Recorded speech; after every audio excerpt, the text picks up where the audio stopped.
Hello everyone.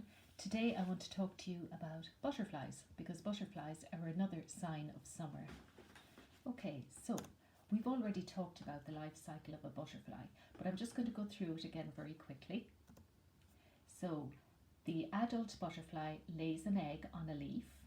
There it is, a tiny little egg.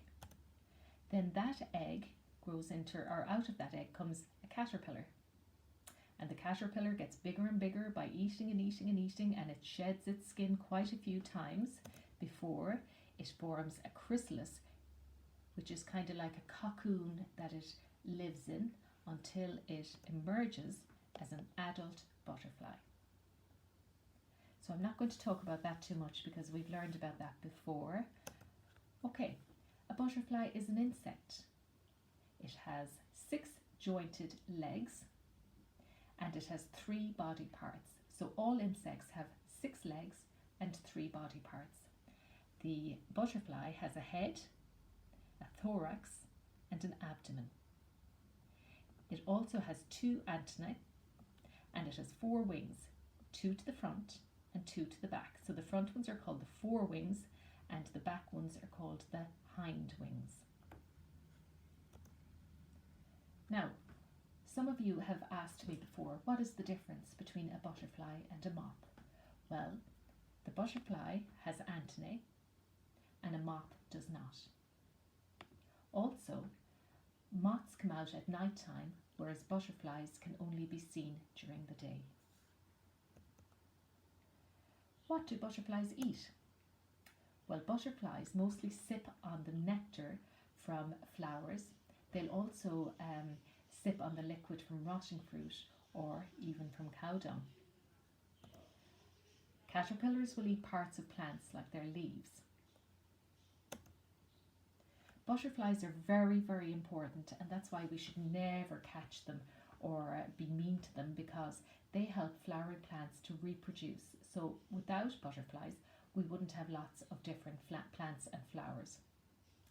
When a butterfly lands on a flower to drink its nectar, the flower's pollen becomes attached to the butterfly's legs, and as the butterfly moves from flower to flower drinking more nectar, the pollen is moved from place to place, and that's called pollination. There are 17,500 different types of butterfly. Now, if you look at this picture, this is just some of them, and they all have very big names, and some of them would be very hard even for me to pronounce. They have beautiful patterns on their wings, and they're all found in different parts of the world. So the biggest caterpillar in the world is Queen Alexandra's birdwing. Its wingspan, so that's from one side of its wing to the other, can reach up to 25 centimeters. So if you look at my ruler here, it goes from 0, the very beginning of the ruler, up to, can you even see up to 25? It's even wider than my laptop screen. So that is how wide the Queen Alexandra's birdwing, how wide its wings are when they're stretched out. On the other hand, the smallest species of butterfly in the world is called the Western Pygmy Blue. And that butterfly is only from 1 to 2 centimeters wide when it spreads its wings. Now, the types of butterflies that we find in Ireland include a peacock, which is this one up here, the painted lady, the red admiral, and the small tortoise shell. Now they're just some, there's tons of different butterflies you can see around Ireland. And if you see a butterfly, I want you to take a close look without getting too close and look at its pattern and designs on its wings and see if you can figure out what type of butterfly it is, what species of butterfly it is. Okay,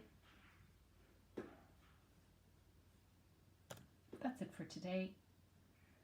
Have fun looking for butterflies.